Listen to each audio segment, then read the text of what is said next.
In the late 1800s, there was something called the Dawes rolls, which was basically a census that made records of people's ethnic backgrounds in order to determine which Native American tribes would get certain land allotments and other benefits.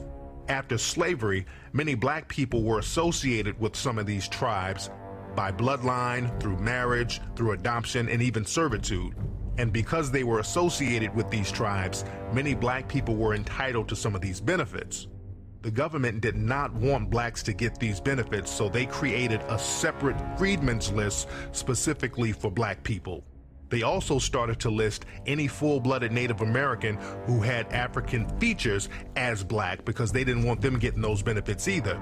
At the same time, they allowed white citizens to come in and pay money under the table to be listed as part Native American. 1895 and 1896, when a lot of the whites found out the benefits that these blacks are going to be entitled to, a lot of whites went to the Dawes Commission and say, look, why don't you put my name on there?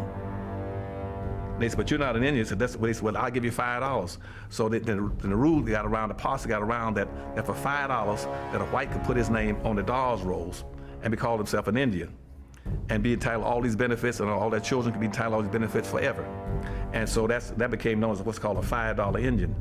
And so if you go around now and check most of the Indians, the so-called Indians in America, about 90% of them are not even Indians. Those are just whites now who are passing as Indians. But they're getting all the benefits.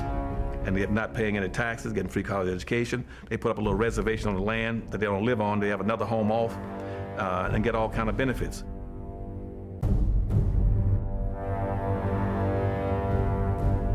Iron Eyes Cody was another famous Native American person. He was in the media for years.